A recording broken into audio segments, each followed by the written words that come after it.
Bom dia, segunda série, tudo jóia, meus amores? Essa semana a gente está entrando, né, num capítulo novo. Nós vamos falar sobre industrialização brasileira e eu quis fazer uma primeira introdução aqui para vocês no início do seu capítulo 17, que vai falar sobre industrialização brasileira.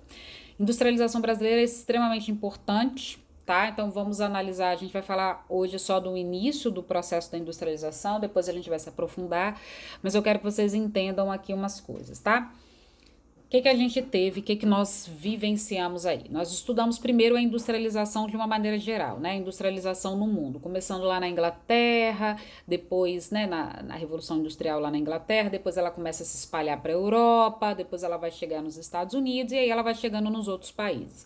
O Brasil está dentro do grupo que teve uma industrialização tardia. A industrialização brasileira começa na década de 30, década de 40, tá bom? Então vamos entender qual foi o contexto do surgimento das primeiras indústrias no Brasil. O Brasil, até esse período, era um país rural, era um país voltado para as atividades do setor primário, tá? Então o Brasil é descoberto, né? Descoberto não, desculpa. Os portugueses chegam ao Brasil em 1500 e aí todas as atividades que nós vamos ter, elas são atividades ligadas a esse setor primário. Então o Brasil vai passar por alguns ciclos econômicos. O pau-brasil, primeiro, né? Exploração do pau-brasil, depois a gente vai ter a cana-de-açúcar lá no Nordeste, depois a gente vai ter a mineração aqui nas regiões das Minas Gerais e por último a gente vai ter o grande destaque que vai ser o café, né? O café também aqui nessa região aqui, principalmente São Paulo. Café tem grande importância. Gente, durante o período do ciclo do café, a gente vai ter um destaque muito grande para Rio de Janeiro, né, para Minas e tudo mais. Aí o que vai acontecer durante o ciclo do café? A gente tem alguns eventos que são muito marcantes, que foram muito importantes, que foi o seguinte: a gente teve a questão do fim da escravidão, né? Então os escravos a escravidão acaba, né, durante esse período e aí a gente começa a ter incentivo da chegada dos imigrantes para cá, né, para poder trabalhar nas lavouras cafeeiras. Então, o primeiro processo importante é isso. E logo depois, o que acontece? O mundo vai entrar na Primeira Guerra Mundial. E isso é algo que vai marcar bastante, tá? Porque o que vai acontecer? O café brasileiro, ele era exportado principalmente para os Estados Unidos. Toda não. A maior parte da produção cafeeira brasileira era exportada para os Estados Unidos. Então, quando a gente entra na Primeira Guerra Mundial, qual é o grande problema disso? O Brasil exportava café para os Estados Unidos e comprava produto manufaturado principalmente do território europeu. Então, olha aí, a Europa estava em guerra. Se a Europa estava em guerra, como é que ela ia conseguir produzir, né, normalmente todo aquele produto que ela produzia, os manufaturados, e enviar para os outros países que compravam? Ou seja, o Brasil começa a ter dificuldade de comprar produtos manufaturados do território europeu, porque a Europa estava em guerra.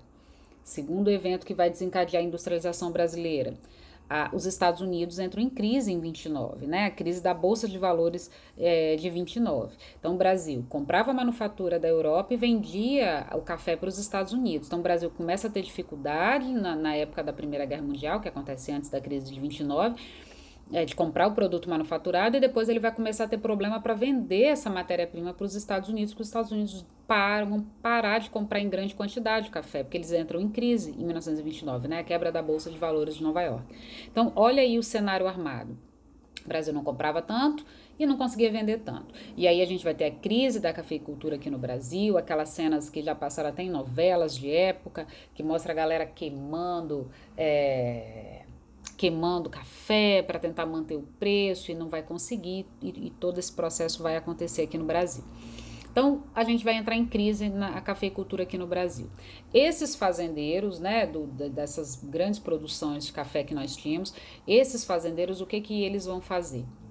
Eles vão pegar todo esse lucro que eles obtiveram do café e vão começar a investir nessas primeiras indústrias. E aí a gente vai ter um destaque grande depois para Getúlio Vargas, que é dentro do governo dele que a gente vai ter essas primeiras indústrias sendo criadas. As primeiras indústrias brasileiras que foram criadas foram as indústrias pesadas, indústrias ligadas à metalurgia, ligadas ao petróleo, que a gente vai comentar na próxima semana, tá bom, meus amores? Mas eu quero que vocês entendam primeiro como é que foi esse contexto de surgimento das indústrias brasileiras, que vai surgir dentro desse período da crise da cafeicultura, né, que vai ser um resultado da crise na Bolsa de Valores dos Estados Unidos e depois e antes um pouco da Primeira Guerra Mundial, para vocês verem que a gente já estava, né? Você vê que como que o mundo já é globalizado há muito tempo, então algo que aconteceu nos Estados Unidos teve um impacto grande aqui dentro do território brasileiro, tá bom, meus amores? Estudem, façam os exercícios, na semana que vem a gente continua falando sobre esse assunto, tá bom? Um beijo no coração de vocês, meus amores, tchau!